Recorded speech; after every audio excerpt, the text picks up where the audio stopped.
Good evening money persons, welcome to daily money show number 826. Finally election results రిలేటెడ్గా ఒక clarity అయితే వచ్చేసింది కదా.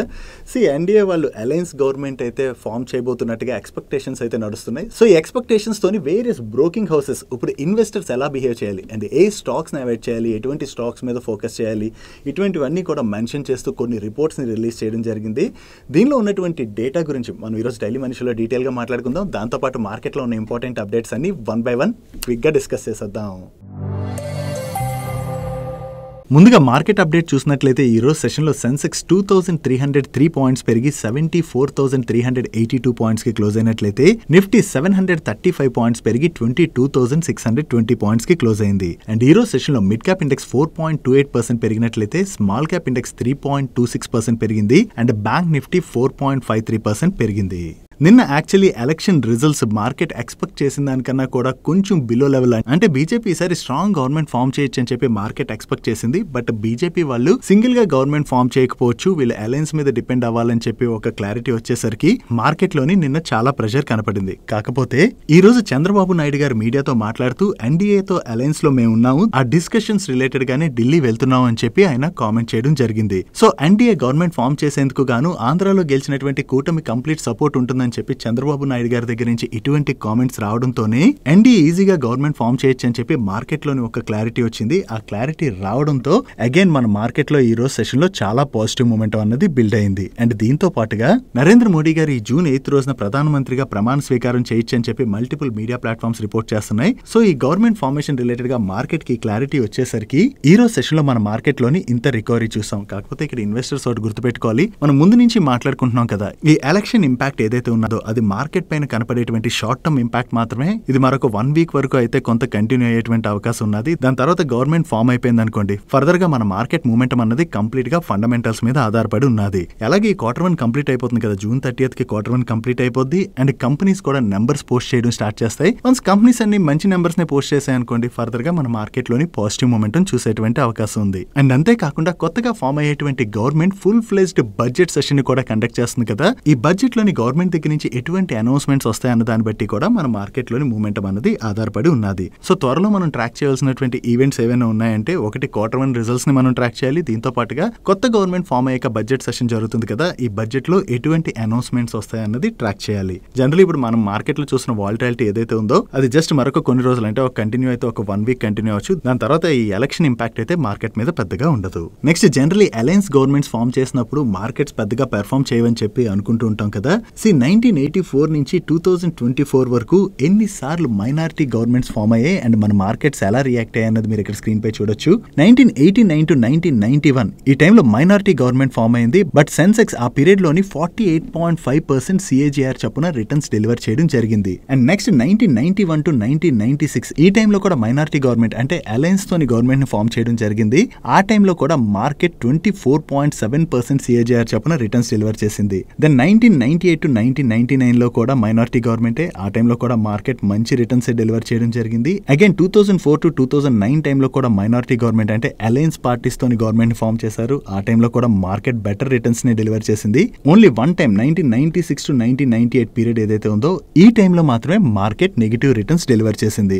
ఇక్కడ మైనారిటీ గవర్నమెంట్ ఫామ్ అయినా కూడా ఫామ్ అయినటువంటి గవర్నమెంట్ మన ఎకానమీ గ్రో అయ్యేలాగా స్ట్రాంగ్ గా వర్క్ చేసింది అనుకోండి, మార్కెట్స్ లోని మనం బెటర్ రిటర్న్స్ చూసేటువంటి అవకాశం ఉన్నది. ప్రీవియస్ గా ఏవైతే మైనారిటీ గవర్నమెంట్స్ ఫామ్ అయ్యాయో ఆ టైంలో కొన్ని సందర్భాల్లో మీరు చూసినట్లయితే ఈవెన్ అలయన్స్ లో ఉన్నటువంటి లార్జెస్ట్ పార్టీ విన్ అయినటువంటి సీట్ నెంబర్స్ కూడా ఈసారి కన్నా కొంచెం తక్కువగానే ఉన్నాయి. మనం ఇక్కడ క్లియర్ గా ఒకటి అర్థం చేసుకోవాల్సింది ఏంటంటే, ఎవరైనా గవర్నమెంట్ ఫామ్ చేయనివ్వండి, ఆ ఫామ్ చేసినటువంటి గవర్నమెంట్ స్ట్రాంగ్ గా వర్క్ చేసింది అనుకోండి, మన ఎకానమీ కూడా బాగా గ్రో అయ్యేటువంటి అవకాశం ఉంది. ఒకవేళ ఎకానమీ బాగా గ్రో అయినట్లయితే స్టాక్ మార్కెట్స్ కూడా బెటర్ రిటర్న్స్ డెలివర్ చేసే అవకాశం ఉన్నది. నెక్స్ట్ ఈసారి మార్కెట్ అయితే బీజేపీ స్ట్రాంగ్ గవర్నమెంట్ ఫామ్ చేయొచ్చని ఎక్స్పెక్ట్ చేసింది కదా, కానీ ఆ విధంగా కాకుండా బీజేపీ ఈసారి అలయన్స్ తోని గవర్నమెంట్ ఫామ్ చేయబోతున్నట్టుగా క్లియర్ పిక్చర్ అయితే ఇప్పుడు కనిపిస్తుంది. దీంతో ఎంకే గ్లోబల్ వాళ్ళు దీని రిలేటెడ్ గా ఒక రిపోర్ట్ ని రిలీజ్ చేశారు.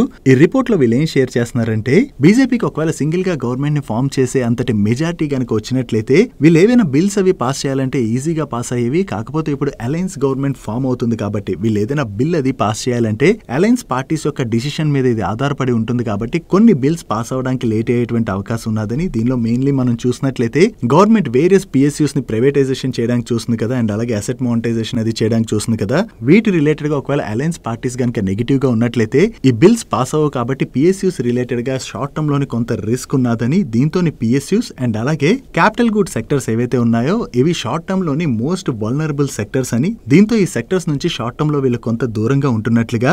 బట్ ఇటువంటి టైంలోని సేఫ్టీ బెట్స్ లైక్ మనం మాట్లాడుకోవాలంటే ఎఫ్ఎంసీజీ సెక్టర్ ఏదైతే ఉన్నదో ఇది కొంచెం సేఫ్ బెట్ కాబట్టి ఎఫ్ఎంసీజీ సైడ్ ఫోకస్ చేసినట్లయితే బెటర్ రిటర్న్స్ డెలివర్ చేసేటువంటి అవకాశం ఉన్నదని వీళ్ళు షేర్ చేస్తున్నారు. దట్టు రీసెంట్ గా రూరల్ ఎకానమీలో కూడా కొంత రికవరీ కనపడుతున్నది కదా. ఈ రూరల్ ఎకానమీ రికవరీతోని ఎఫ్ఎంసీజీ సెక్టర్ అయితే బెనిఫిట్ పొందబోతున్నదని, దీంతో పాటుగా హెల్త్ కేర్ సెక్టర్ కూడా బెటర్ గానే పెర్ఫార్మ్ చేసేటువంటి అవకాశం ఉన్నదని చెప్పి వీళ్ళు షేర్ చేయడం జరిగింది. డైలీ మార్కెట్ లో వచ్చేటువంటి ఇటువంటి ఇంపార్టెంట్ అప్డేట్స్ ని మీతో డీటెయిల్ గా షేర్ చేయడానికి మన మనీ పర్స్ టీమ్ ఏవైతే ఎఫర్ట్స్ పెడుతుందో ఆ ఎఫర్ట్స్ కనుక మీకు హెల్ప్ఫుల్ అవుతున్నట్లయితే ఈ వీడియోని మర్చిపోకుండా లైక్ చేయడానికి ప్రయత్నించండి. Next 1 to 1.5 year back US లోని కొన్ని బ్యాంక్స్ కొలాప్స్ అవడం మనం చూసాం కదా. ఇప్పుడు యుఎస్ లో ఉన్నటువంటి 63 బ్యాంక్స్ అయితే రిస్క్ లో ఉన్నట్లుగా కొన్ని మీడియా ప్లాట్ఫామ్స్ రిపోర్ట్ చేస్తున్నాయి. దీనిలో వీళ్ళు ఏం షేర్ చేస్తున్నారంటే యుఎస్ లో ఉన్నటువంటి బ్యాంక్స్ కి residential mortgage backs securities related గా లాస్లు అయితే కంటిన్యూస్ గా పెరుగుతున్నాయని, రీసెంట్ గా వీటి వలన 63 బ్యాంక్స్ యొక్క లాసెస్ సిగ్నిఫికెంట్ గా $517 billion కి పెరిగినట్లుగా వీళ్ళు షేర్ చేస్తున్నారు. దీనివల్ల బ్యాంక్స్ పైన సిగ్నిఫికెంట్ బర్డెన్ పడొచ్చని, దానివల్ల కొన్ని బ్యాంక్స్ అయితే కొలాప్స్ అయ్యేటువంటి అవకాశం ఉన్నట్లుగా వీళ్ళు షేర్ చేస్తున్నారు. యుఎస్ లో లాస్ట్ టైం ఆ బ్యాంకింగ్ క్రైసిస్ ఏదైతే వచ్చిందో ఆ టైంలోని మనం గ్లోబల్ మార్కెట్స్ అన్నింటిలో కూడా చాలా వాలటాలిటీ చూసాం. ఇప్పుడు అగైన్ యుఎస్ బ్యాంక్స్ లోని మళ్ళీ క్రైసిస్ మొదలైనట్లుగా కొంతమంది షేర్ చేస్తున్నారు. ఇలా జరగకూడదని కోరుకుందాం, ఎందుకంటే యుఎస్ లో కనుక బ్యాంకింగ్ క్రైసిస్ వచ్చినట్లయితే దాని యొక్క ఇంపాక్ట్ గ్లోబల్ మార్కెట్స్ అన్నిటిపైన కూడా పడేటువంటి అవకాశం ఉన్నది. నెక్స్ట్ ఆంధ్రప్రదేశ్ లోని టీడీపీ గవర్నమెంట్ ఫామ్ చేస్తుండటంతో టీడీపీ పార్టీతోని సంబంధం ఉన్నటువంటి వేరియస్ స్టాక్స్ అయితే పాజిటివ్ గా రియాక్ట్ అవుతున్నాయి. దీనిలో ముందుగా మనం చూసినట్లయితే చంద్రబాబు నాయుడు గారి ఫ్యామిలీకి చెందినటువంటి హెరిటేజ్ ఫుడ్స్ దీని వల్ల బెనిఫిట్ పొందేటువంటి అవకాశం ఉన్నది కాబట్టి లాస్ట్ 2 days గా హెరిటేజ్ ఫుడ్ స్టాక్ పాజిటివ్ గా రియాక్ట్ అవుతుంది. ఈవెన్ ఈ రోజు సెషన్ లో కూడా స్టాక్ 20% పెరిగి అప్పర్ సర్క్యూట్ లో లాక్ అయిపోయింది. దీంతో పాటుగా అమర్ రాజా ఎనర్జీ అండ్ మొబిలిటీ లిమిటెడ్ యొక్క ప్రమోటర్ అయినటువంటి జయదేవ్ గల్లా గారు ప్రీవియస్ గా టీడీపీ పార్టీలో ఉండేవారు. దాని తర్వాత ఆయన పార్టీ నుంచి బయటకు వచ్చినా కూడా పార్టీతోనే ఆయనకి క్లోజ్ రిలేషన్షిప్స్ ఉన్నాయి కాబట్టి దీనివల్ల అమర్ రాజా బ్యాటరీస్ కి కూడా బెనిఫిట్ అయ్యేటువంటి అవకాశం ఉన్నదని చెప్పి అమర్ రాజా బ్యాటరీ స్టాక్ పాజిటివ్ గా రియాక్ట్ అయింది. దీంతో పాటుగా అమరావతిని క్యాపిటల్ గా బిల్డ్ చేయడానికి టీడీపీ ప్రయత్నించినట్లయితే దానివల్ల ఆంధ్రప్రదేశ్ లోని షుగర్ అండ్ సిమెంట్ సెక్టర్స్ లో వర్క్ చేసేటువంటి కేసీపీ లిమిటెడ్ వాళ్ళకి కూడా పాజిటివ్ అవుతుందని చెప్పి వేరియస్ మీడియా ప్లాట్ఫామ్ షేర్ చేస్తున్నాయి. దాంతో కేసీపీ లిమిటెడ్ స్టాక్ కూడా పాజిటివ్ గా రియాక్ట్ అయింది. అండ్ నెక్స్ట్ అవంతి ఫీడ్స్ యొక్క ప్రమోటర్ కి కూడా టీడీపీ పార్టీతోని క్లోజ్ అలయన్సెస్ ఉన్నాయని, అండ్ అంతేకాకుండా ఆక్వా కల్చర్ రిలేటెడ్ గా కూడా గవర్నమెంట్ దగ్గర నుంచి సపోర్ట్ దొరికేటువంటి అవకాశం ఉంటుంది కాబట్టి దీనివల్ల అవంతి ఫీడ్స్ వాళ్ళు కూడా బెనిఫిట్ అవ్వచ్చు అని చెప్పి అప్డేట్స్ రావడంతో ఈ స్టాక్ కూడా పాజిటివ్ గా రియాక్ట్ అవుతుంది. దీంతో పాటు ఎన్సీసీ లిమిటెడ్ వాళ్ళకి కూడా బెనిఫిట్ అవుతుంది అని చెప్పి వేరియస్ మీడియా ప్లాట్ఫామ్స్ అయితే రిపోర్ట్ చేస్తున్నాయి. దాంతో ఎన్సీసీ స్టాక్ కూడా పాజిటివ్ గా రియాక్ట్ అయింది. నెక్స్ట్ హిండాల్కో వాళ్ళు వీళ్ళ యుఎస్ బేస్డ్ సబ్సిడరీ కంపెనీ అయినటువంటి నోవ్లిస్ ని ఐపీఓకి తీసుకొచ్చి యుఎస్ లో లిస్ట్ చేయబోతున్నట్టుగా ప్రీవియస్ గా అనౌన్స్ చేశారు కదా.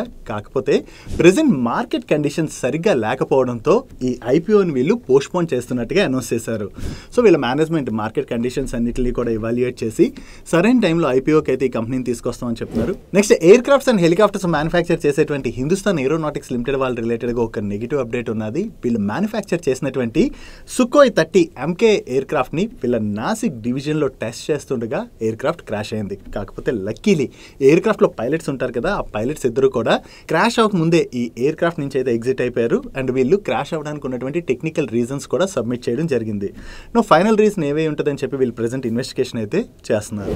నెక్స్ట్ ఐఏఎఫ్ఎల్ ఫైనాన్స్ వాళ్ళు డిస్బర్స్ చేసేటువంటి గోల్డ్ లోన్స్ లోని ఆర్బీఐ కంప్లైన్సెస్ అవి సరిగ్గా ఫాలో అవ్వట్లేదని చెప్పి ఈ మార్చ్ మంత్ లో వీళ్ళు గోల్డ్ లోన్స్ డిస్బర్స్ చేయకూడదని చెప్పి ఆర్బీఐ వీళ్ళపైన అయితే రిస్ట్రిక్షన్స్ విధించడం జరిగింది. అండ్ ఈ రిస్ట్రిక్షన్స్ తో పాటుగా వీళ్ళపైన ఒక స్పెషల్ ఆడిట్ కండక్ట్ చేయబోతున్నట్టుగా కూడా ఆర్బీఐ అనౌన్స్ చేసింది. రీసెంట్ గా ఆర్బీఐ స్పెషల్ ఆడిట్ కూడా కండక్ట్ చేసింది. ఈ స్పెషల్ ఆడిట్ అయితే కంక్లూడ్ అయినట్టుగా ఇప్పుడు ఐఏఎఫ్ఎల్ ఫైనాన్స్ వాళ్ళు అప్డేట్ చేస్తున్నారు. సో ఆర్బీఐ దగ్గర నుంచి స్పెషల్ ఆడిట్ అయితే కంప్లీట్ అయిపోయింది కదా. ఫైనల్లీ వీళ్ళ గోల్డ్ లోన్ డిస్బర్సల్స్ పైన ఏదైతే రిస్ట్రిక్షన్స్ ఉన్నాయో త్వరలో ఆ రిస్ట్రిక్షన్స్ ఏమైనా ఆర్బీఐ తీస్తారా లేదా అన్నది మనం చూడవలసి ఉన్నది. నెక్స్ట్ కన్స్ట్రక్షన్ కంపెనీ అయినటువంటి జీపీటీ ఇన్ఫ్రా వాళ్ళకి రైల్వే పిఎస్యూ కంపెనీ అయిన ఆర్వీఎన్ఎల్ వాళ్ళ దగ్గర నుంచి 547 crores వర్త్ ఆర్డర్ వచ్చింది. ఈ ఆర్డర్ లో భాగంగా వీళ్ళు ఆర్వీఎన్ఎల్ వాళ్ళ కోసం ఈపీసీ మోడ్ లో వెస్ట్ బెంగాల్ లోని elevated corridors, exit entry ramps ఇటువంటివన్నీ కూడా కన్స్ట్రక్ట్ చేయనున్నారు. ఈ company market cap approximately 1300 crores order trade అవుతున్నది. ఈ 1300 crores మార్కెట్ క్యాప్ లో ట్రేడ్ అవుతున్నటువంటి కంపెనీకి 500 crores పైన ఆర్డర్ వచ్చిందంటే పెద్ద ఆర్డర్ కదా. దాంతోనే ఈ రోజు సెషన్ లో ఈ స్టాక్ పాజిటివ్ గా రియాక్ట్ అయింది. Next oil and gas sector లో సర్వీసెస్ ఆఫర్ చేసేటువంటి డీప్ ఇండస్ట్రీస్ వాళ్ళకి ఓఎన్జీసీ వాళ్ళ దగ్గర నుంచి 56 crores వర్త్ ఆర్డర్ వచ్చింది. ఈ ఆర్డర్ లో భాగంగా వీళ్ళు ఓఎన్జీసీ వాళ్ళకి 10 months పాటు గ్యాస్ ప్రాసెసింగ్ సర్వీసెస్ ని ఆఫర్ చేయనున్నారు. సో వీళ్ళకి ఓఎన్జీసీ దగ్గర నుంచి ఆర్డర్ వచ్చిందన్న అప్డేట్తోనే ఈ రోజు సెషన్లో డీప్ ఇండస్ట్రీ స్టాక్ పాజిటివ్గా రియాక్ట్ అయింది. నెక్స్ట్ టాటా మోటార్స్ రిలేటెడ్గా 2 అప్డేట్స్ ఉన్నాయి. దీనిలో ఫస్ట్ అప్డేట్ వీళ్ళ May month UK JLR sales numbers వచ్చాయి. ఈ మే మంత్లోని యూకేలోని వీళ్ళు 6093 యూనిట్స్ని సేల్ చేయడం జరిగింది. లాస్ట్ ఇయర్ మే మంత్తో కంపేర్ చేస్తే ఈ మే మంత్లోని వీళ్ళ సేల్స్లోని 29% గ్రోత్ డెలివర్ చేశారు. అండ్ ఈ టాటా మోటార్స్ రిలేటెడ్గా ఉన్నటువంటి సెకండ్ అప్డేట్, ఈ టాటా మోటార్స్ వాళ్ళ వెహికల్ ఫైనాన్సింగ్ బిజినెస్ అయినటువంటి టాటా మోటార్స్ ఫైనాన్స్ లిమిటెడ్ని టాటా మోటార్స్ నుంచి సెపరేట్ చేసి దాన్ని టాటా క్యాపిటల్ లిమిటెడ్లోని మర్జ్ చేసేందుకు గాను ఈ 2 కంపెనీస్ యొక్క బోర్డ్ ఆఫ్ డైరెక్టర్స్ అప్రూవ్ చేయడం జరిగింది. ఇంకా ఈ మర్జర్ కి వీళ్ళకి SEBI, RBI, NCLT and shareholders approvals అయితే రావాలి. టోటల్ గా ఈ మర్జర్ కంప్లీట్ అయ్యేందుకు గాను 9 to 12 months పట్టేటువంటి అవకాశం ఉన్నది. చాలా రోజుల నుంచి టాటా మోటార్స్ వాళ్ళు వీళ్ళ వెహికల్ ఫైనాన్సింగ్ బిజినెస్ అయితే టాటా మోటార్స్ నుంచి సెపరేట్ చేయడానికి చూస్తున్నారు. ఇప్పుడు సెపరేట్ చేయడానికి వీళ్ళ బోర్డ్స్ అయితే అప్రూవ్ చేసేసింది కాబట్టి regulatory approvals and shareholders approvals వచ్చేసినట్లయితే ఈ మర్జర్ ప్రాసెస్ అన్నది 1 year లో కంప్లీట్ అయ్యేటువంటి అవకాశం ఉన్నది. నెక్స్ట్ రైల్వే PSU కంపెనీ అయినటువంటి RVNL వాళ్ళు దక్షిణ్ హర్యానా బిజిలీ వితరణ్ నిగమ్ లిమిటెడ్ వాళ్ళు ఫ్లోట్ చేసినటువంటి టెండర్ లో పార్టిసిపేట్ చేసి L1 బిడ్డర్ గా సెలెక్ట్ అవడం జరిగింది. ఈ contract value approximately 124 crores 36 lakhs. And ఈ కాంట్రాక్ట్ లో భాగంగా వీళ్ళు దక్షిణ హర్యానా బిజిలీ వితరణ్ నిగమ్ లిమిటెడ్ వాళ్ళ కోసం వేరియస్ వర్క్స్ అయితే చేయనున్నారు. అండ్ RVNL వాళ్ళ రిలేటెడ్ గా మరొక అప్డేట్ కూడా ఉన్నది. వీళ్ళు ఏప్రిల్ మంత్ లోని ఈస్టర్న్ రైల్వే వాళ్ళు ఫ్లోట్ చేసినటువంటి టెండర్ లో పార్టిసిపేట్ చేసి L1 బిడ్డర్ గా సెలెక్ట్ అయ్యారు. దీనిలో భాగంగా ఇప్పుడు వీళ్ళు LOA అంటే లెటర్ ఆఫ్ యాక్సెప్టెన్స్ రిసీవ్ చేసుకోవడం జరిగింది. ఈ contract value approximately 390 crores 97 lakhs. And ఈ కాంట్రాక్ట్ లో భాగంగా వీళ్ళు అసన్సోల్ డివిజన్ లోని సీతాంపూర్ బైపాస్ లైన్ ని కన్స్ట్రక్ట్ చేయనున్నారు. Next Kotak Mahindra general insurance company limited లోని 70% స్టేక్ ని జూరిచ్ ఇన్సూరెన్స్ కంపెనీ వాళ్ళు అక్వైర్ చేయబోతున్నట్టుగా ప్రీవియస్ గానే కోటక్ మహేంద్ర బ్యాంక్ వాళ్ళు అనౌన్స్ చేయడం జరిగింది. ఈ ఎక్విజిషన్ ని జూరిచ్ ఇన్సూరెన్స్ కంపెనీ వాళ్ళు 5560 crores కి చేయబోతున్నారు.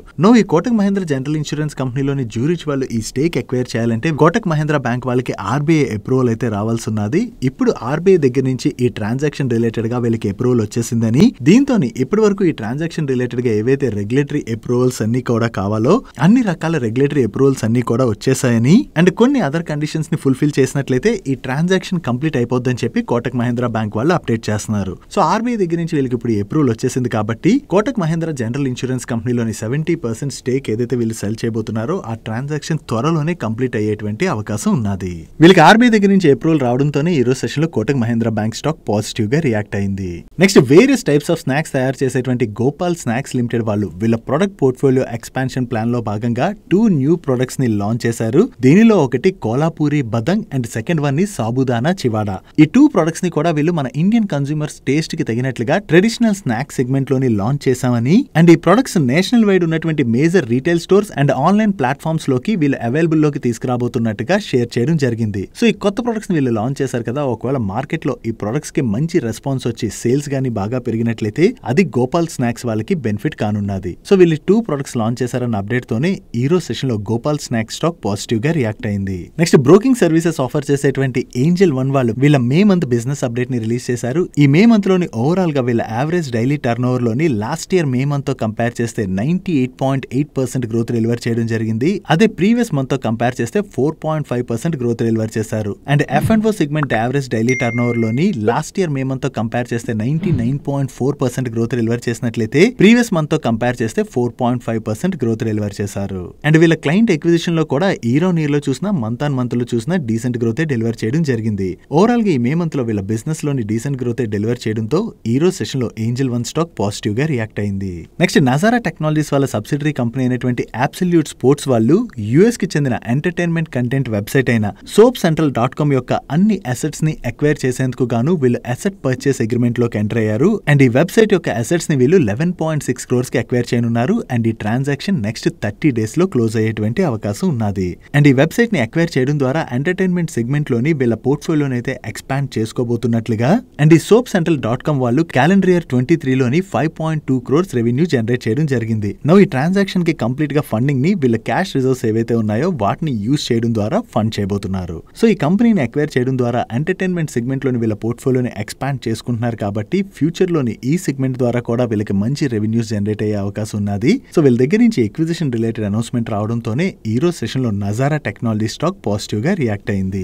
నెక్స్ట్ ఆంపియర్ బ్రాండ్ తోని ఎలక్ట్రిక్ 2 వీలర్స్ ని మ్యానుఫ్యాక్చర్ చేసేటువంటి గ్రీవ్స్ ఎలక్ట్రిక్ మొబిలిటీ వాళ్ళు రీసెంట్ గా వీళ్ళ ఆంపియర్ నెక్సస్ పేరుతోని ఫ్యామిలీ ఎలక్ట్రిక్ స్కూటర్ ని లాంచ్ చేయడం జరిగింది. ఈ ఎలక్ట్రిక్ స్కూటర్స్ కి కస్టమర్స్ దగ్గర నుంచి చాలా మంచి రెస్పాన్స్ వచ్చి మంచిగా బుకింగ్స్ జరిగాయని అండ్ ఈ ఎలక్ట్రిక్ స్కూటర్ యొక్క డెలివరీస్ ని బెంగళూరులోని జూన్ 1st వీక్ నుంచి వీళ్ళు స్టార్ట్ చేయబోతున్నట్టుగా అనౌన్స్ చేయడం జరిగింది. ఈ డెలివరీస్ ఫేజ్డ్ మేనర్ లో చేసుకుంటూ వెళ్తూ ఏవైతే వీళ్ళకి ఇప్పటివరకు బుకింగ్స్ వచ్చాయో ఆ బుకింగ్స్ అన్నిటిని కూడా ఫుల్ఫిల్ చేస్తామని అండ్ ఈ వెహికల్ రిలేటెడ్ గా కస్టమర్స్ దగ్గర నుంచి ఇప్పటికీ కూడా వీళ్ళకి మంచి రెస్పాన్స్ వస్తున్నట్టుగా వీళ్ళు షేర్ చేస్తున్నారు. సో వీళ్ళ న్యూ మోడల్ వెహికల్ ఏదైతే ఉన్నదో దానికి మంచి బుకింగ్స్ కానీ ఇలాగే కంటిన్యూ అయినట్లయితే వీళ్ళ నెంబర్స్ కూడా బాగా పెరిగేటువంటి అవకాశం ఉన్నది. సో ఈ న్యూ మోడల్ కి కస్టమర్స్ దగ్గర నుంచి మంచి రెస్పాన్స్ వచ్చి వీటి డెలివరీస్ అయితే స్టార్ట్ చేస్తున్నామని చెప్పి వీళ్ళ దగ్గర నుంచి అనౌన్స్మెంట్ రావడంతోనే ఈ రోజు సెషన్ లో గ్రీవ్స్ కాటన్ స్టాక్ పాజిటివ్ గా రియాక్ట్ అయింది.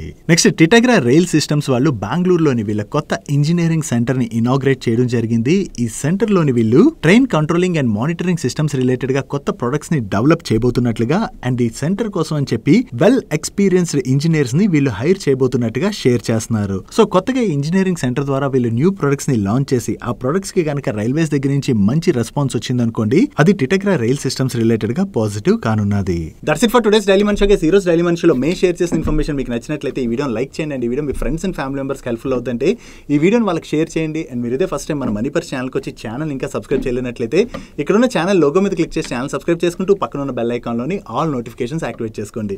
నేను చంద్రశేఖర్ పత్రి మరొక ఇంట్రెస్టింగ్ వీడియోతో కలుద్దాం. Good night.